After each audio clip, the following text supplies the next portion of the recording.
આજે જે જિલ્લા પ્રમાણે દરેક ઉમેદવારની પસંદગીથી લઈને સંગઠનની કામગીરી અને પછી પરિણામ આ માટેની ચર્ચાઓ આખા સૌરાષ્ટ્રના દરેક જિલ્લા, તાલુકા અને નગરપાલિકા કક્ષાએ કરી રહ્યા છે. સૌથી પહેલાં રાજકોટની ચર્ચા થઈ. હું રાજકોટના પ્રભારી તરીકે અહીંયા મારી ફરજ નિભાવું છું. એટલે ખૂબ પોઝિટિવલી જેણે સારી રીતના સંગઠનની કામગીરી કરી છે, જે ઉમેદવારોએ પરફોર્મન્સ સારું કર્યું છે અને જ્યાં ક્યાંક કાચું કપાણું છે એના માટેની બહુ ડિટેલ્ડ ચર્ચા હું માનું છું. ત્યાં સુધી રાજકારણમાં ઘણા વર્ષોથી છું, પણ પ્રથમ વખત આટલી ડિટેલમાં ચર્ચા પણ થઈ રહી છે અને પોઝિટિવલી એમાં શું આગળ સારું કરી શકાય એના માટે પણ માર્ગદર્શન મળી રહ્યું છે.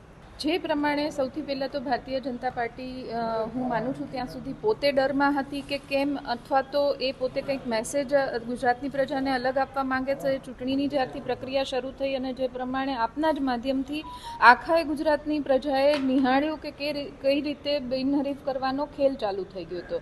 એટલે બિનહરીફ કરવાનો ખેલ શા માટે થઈ રહ્યો છે એ હું પણ સમજી નથી શકતી. કારણ કે જો તમારે 30 વર્ષથી શાસન છે ને તમે એવું કહો છો કે ડબલ એન્જિનની સરકાર ખૂબ સારી કામગીરી કરી રહી છે, તો પછી તમને લડવા માટેનો ડર શેનો છે, અને ડર શેનો છે તો લડવા માટે નીકળો શું કામ છો? એટલે આ પ્રકારની પદ્ધતિઓ અને અત્યારે જે પ્રમાણેનો માહોલ સર્જી રહી છે કે સૌથી પહેલાં કોંગ્રેસ પક્ષના ઉમેદવારોને ખેડવવા માટે ખૂબ ધાક ધમકી અને દબાણનો ઉપયોગ કરવામાં આવ્યો. સરકારી તંત્રનો પ્રથમ વખત ગુજરાતના રાજકારણ નહીં, હું તો કહીશ કે દેશના રાજકારણના ઇતિહાસ તપાસથી લઈને આજ સુધીમાં પ્રથમ વખત સરકારી મિશનરીનો આટલી ગંભીર રીતના દુરુપયોગ કરવામાં આવ્યો. પોલીસ, એના સિવાય તલાટી હોય, શિક્ષક હોય, આરોગ્યના કર્મચારીઓ હોય, આ બધા જ ભારતીય જનતા પાર્ટીના ઉમેદવાર માટે કામગીરી કરી રહ્યા હતા. અમારો આક્ષેપ નથી, આ મારો નજરે નિહાળેલો દરેક જગ્યાએ સીધી પ્રકારે પ્રત્યક્ષ રીતના અમે જોયેલી સત્ય વાસ્તવિકતા ગ્રાઉન્ડ રિયાલિટી છે.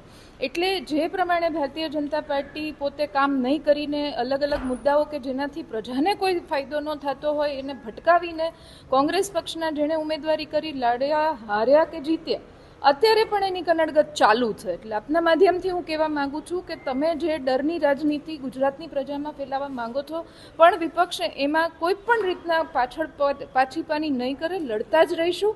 પરિણામ જે કોઈ પણ આવે, હજી પણ સંગઠનને વધારે મજબૂત કરીને આવનારા ભવિષ્યમાં કોંગ્રેસ પક્ષ નહીં પણ સંવિધાન અને લોકશાહીની લડાઈ અમે લડીશું.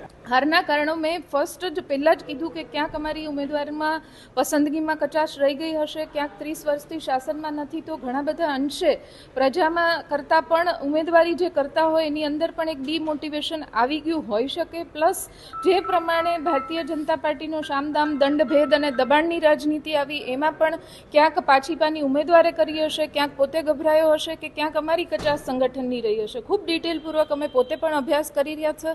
હાર જીત હવે એક ફક્ત પેલું રહી ગયું છે, પણ અત્યારની હાર જીત કરતાં પણ મોટી લડાઈ એ લડી રહ્યા છે કે જો આ રીતના ભારતીય જનતા પાર્ટી શાસન કરશે તો લોકશાહી ખતમ કરવાના એંધાણ અને મંડાણ બંને માંડી ચૂક્યા છે. એટલે વોટ શેર વધ્યો નથી. મેં મારા સોશિયલ મીડિયા ઉપર કોનો કેટલો વોટ શેર છે એ મૂકેલો છે. બીજા નંબરે કોંગ્રેસ પાર્ટી છે, ત્રીજા નંબરે આમ આદમી પાર્ટી છે. આમ આદમી પાર્ટી દ્વારા જે સોશિયલ મીડિયા અને બીજા બધા પ્રચારના માધ્યમથી જે પ્રચાર કરવામાં આવે છે, વોટ શેર વધ્યો છે, તદ્દન સદંતર ખોટી વાત છે. અમુક જગ્યાએ એવું થયું હશે, બીજા નંબરે આવ્યા છે તાલુકામાં, પણ ઓવરઓલ જોવા જાય તો ગુજરાતમાં વોટ શેર બીજા નંબર કરતાં પણ ખૂબ મોટા માર્જિનથી આમ આદમી પાર્ટી પાછળ છે. એટલે કે ઉપજાવી કાઢેલી વાત છે. સાંજ સમાચાર ફેસબુક પેજને લાઇક કરો, વિડીયો શેર કરો અને વધુ વિગતવાર સમાચાર માટે sanssamachar.net વિઝિટ કરો.